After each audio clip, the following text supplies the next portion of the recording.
আমাদের উপজেলা নির্বাহী অফিসার মহোদয়ের শরণাপন্ন হইলাম ফোনের মাধ্যমে। উনি তখন বিষয়টা হয়তোবা চেয়ারম্যান মহোদয়কে বলছে, তারপরে চেয়ারম্যান মহোদয় এসে ওনাকে ওইখান থেকে বলছে যে ঠিক আছে সচিব সাহেব বা প্রশাসনিক কর্মকর্তা, আপনার সাথে তো আমার কিছু হয়নি, মারামারি হয়নি, আপনাকে আমি মাইর দিছি দেননি, আপনি আমাকে মাইর দিয়েছেন দেননি, এই সমস্ত কথাও তারা বলে ওইখানে তাকে বের করার মুহূর্তে একটা চলতেছিল। সে সময় যখন বের করতেছিল সেখানে বিগত দিনের যে মব কালচার ছিল, ডিম নিক্ষেপ করা, জুতা ছুড়া, এই জাতীয় ডিম নিক্ষেপ করে আমার সহকর্মীকে হেনস্থা করা হয়েছে। এটার আমি সুবিচার প্রত্যাশা করতেছি।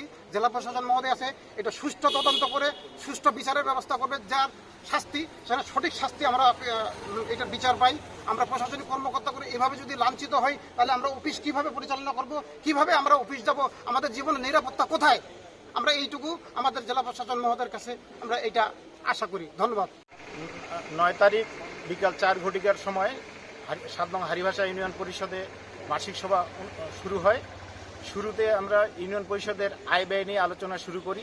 সেখানে দেখা যায় যে চেয়ারম্যান মহোদয় বেহিসাবি অনেক খরচ করে ফেলছে। সেটার হিসাব চাইতে গেলে, সেটার হিসাব নিয়ে আলোচনা করতে গেলে উনি ক্ষিপ্ত হয়ে আমার উপর আক্রমণ করে, আমাকে মারধর করে, আমাকে আমার অফিস কক্ষে নিয়ে যায়, প্রশাসনিক কর্মকর্তার অফিস কক্ষে নিয়ে যায়, তালাবদ্ধ করে রাখে।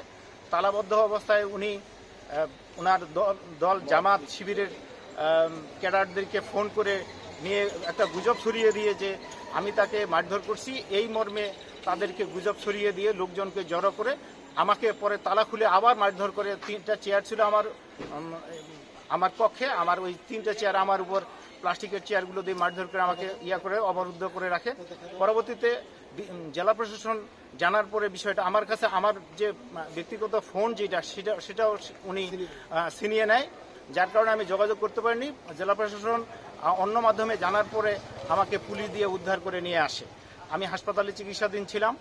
এখন এই যদি মব কালচার যদি চলতে থাকে তাহলে আমরা সরকারি কর্মচারীরা, ইউনিয়ন পরিষদ প্রশাসনিক কর্মকর্তারা আমরা ইউনিয়ন পরিষদে মানুষের সেবা দিতে পারবো না।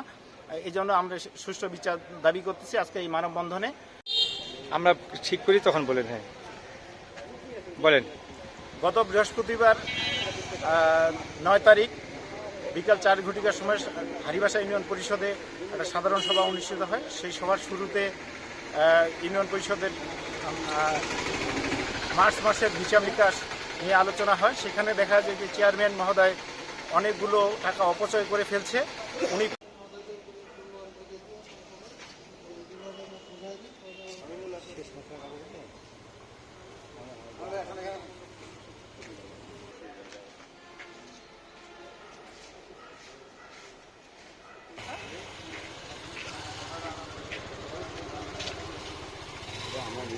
বক্তব্য দিবেন।